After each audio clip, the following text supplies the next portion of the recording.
튜님, 이번 주에 저희 올패스반 회원분이 두 분이나 낙찰을 받았습니다. 잘했네. 네, 두 분이 낙찰을 했는데 이상하게 우리 올패스반 회원들이 낙찰을 받으면 단독 낙찰이에요. 단독 낙찰이 좋아. 왜 우리는 항상 단독 낙찰이죠? 그 생각을 가진 사람들이 되게 많더라고. 단독 낙찰이어서 기분이 안 좋았다. 뭐 단독 낙찰이어서 내가 너무 높게 쓴 거 아니냐. 뭐 이런 생각을 가지시는 분들이 있는데 한번 조금 더 생각해 봐야 돼. 그게 만약에 한 번 더 유찰되었더라면 어땠을 것 같아? 그 가격에 낙찰이 된다는 보장이 없죠. 그것을 모르더라고. 그래서 오늘은 그런 것을 생각해 볼 수 있는 물건을 가지고 왔어. 한번 좀 설명을 해보자고. 네, 어떤 물건인지 한번 보겠습니다. 2021 타경 46279 물건이고요. 소재지는 경기도 평택시 팽성읍 성화리에 있는 물건입니다. 용도는 전이고요. 면적이 767평 정도 되는 땅입니다. 감정가가 13억 정도고요. 최저가가 4억 4,700 정도까지 떨어졌어요. 아주 많이 떨어졌네요.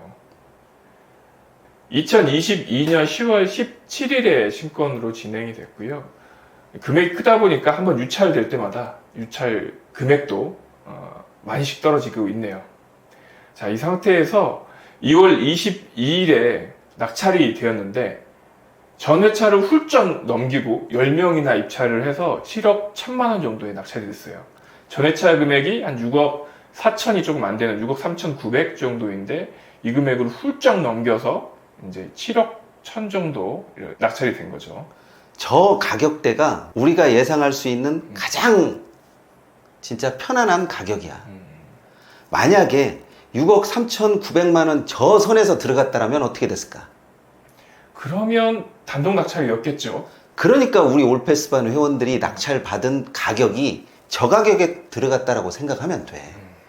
만약에 그 가격에서 한 번 더 떨어뜨렸다면 이 꼴이 나지. 그러니까 낙찰을 못 받거나 아니면 전회차를 훌쩍 넘겨서 낙찰되는 걸 지켜볼 수밖에 없는 거죠. 이 경매라는 게 정말 묘해서 가격이 떨어지는 데는 쓸모가 있다 없다를 떠나서 진짜 눈알 돌아가. 그렇죠. 감정가가 이 물건 같은 경우는 13억인데 이게 4억 4,800까지 떨어져? 그러면 3분의 1 가격으로 냈단 말이야? 정말 생 초보는 4억 4천 저 금액이면 내가 살 수 있을 거라고 생각하는 사람도 있겠지. 그래서 10명이 입찰을 했는데 한 두세 명쯤은 한 4억대로 쓴 사람도 있지 않을까요? 분명히 있어. 분명히 그렇게 써놓고 이렇게 생각을 할 거야. 내가 운이 없어서 떨어졌을 거라고. 그런 사람들은 정말 공부 더 해야지. 이 바닥에 운이 어딨어, 솔직히. 그런데 많은 사람들이 저런 것을 계산을 못해.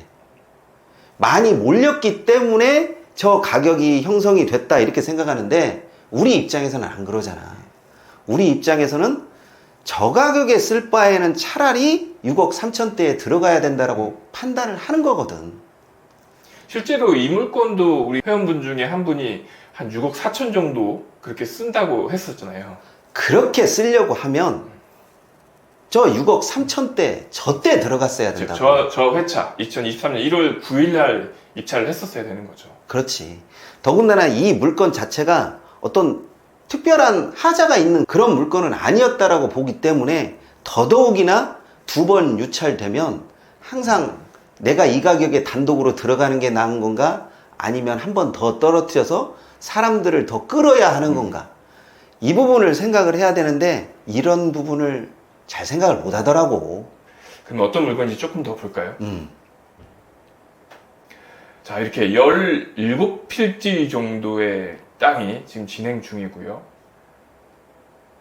입지를 보니까 이제 여기 평택 송화지구 도시개발 사업이 지금 일어나고 있는 곳이고요. 이렇게 일자리가 또 많이 있는 곳이네요. 일반 산업단지가 있고, 고등학교도 지금 보이고, 초등학교도 보이고, 로데오도 있는 그런 곳입니다.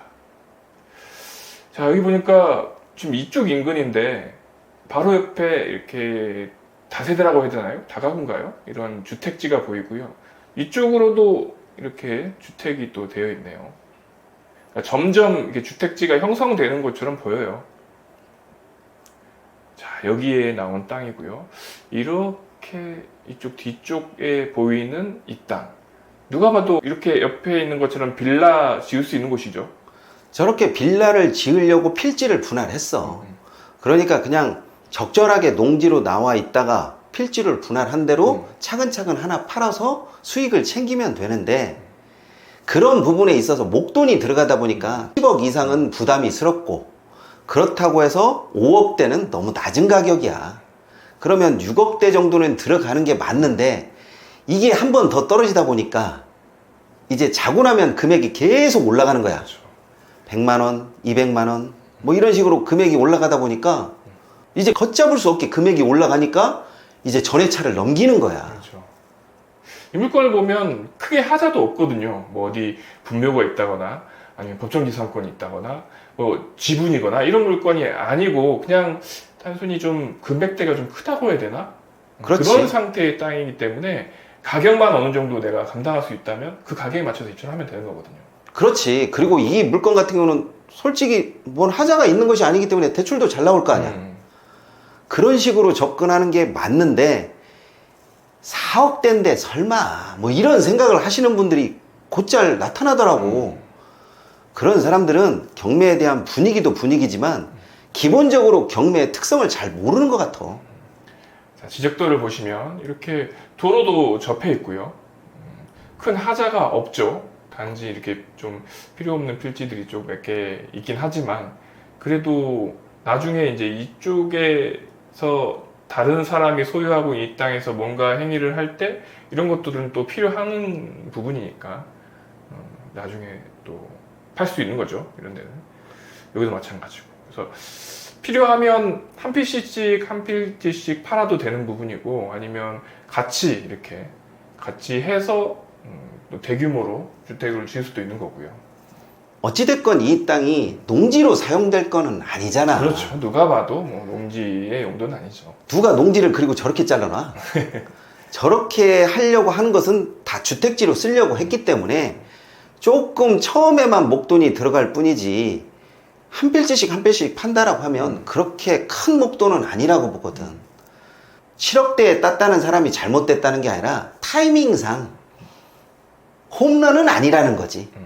전회차에 들어가서 6억 4천대에 딴 것이 우리가 볼 때는 베스트였고, 그게 남들이 볼 때는 에이 그거 단독 낙찰 아니야? 이렇게 생각할지라도 볼 수 있는 사람은 절대로 저것을 단독 낙찰했다라고 해서 서운하게 생각하는 것은 아니지. 그렇죠. 단독 낙찰이 됐다고 해서 좀 서운하다, 내가 한 번 더 참았으면 더 싸게 살 수 있었을 거, 이렇게 생각하실 필요가 전혀 없다는 거죠. 우리 회원들의 거의 8, 90%가 다 단독 낙찰이에요. 저도 마찬가지고. 나도 단독 낙찰 엄청 해. 네. 근데 이 단독 낙찰이 과연 나쁘냐 좋냐 지금 판단할 수 있는 게 아니잖아. 그렇죠. 그런데 의도적으로 단독 낙찰인지 알면서 들어간 사람, 그 사람이 고수죠. 그래서 나는 단독 낙찰이 과연 좋은 거냐 나쁜 거냐를 떠나서 이렇게 상황을 보게 되면 단독 낙찰이 최선인 경우가 보이니까 너무나 욕심내면 내 것이 될 수가 없잖아. 그렇기도 하고, 입찰을 했다는 거는 내가 이미 계획을 세우고 들어갔다는 거잖아요.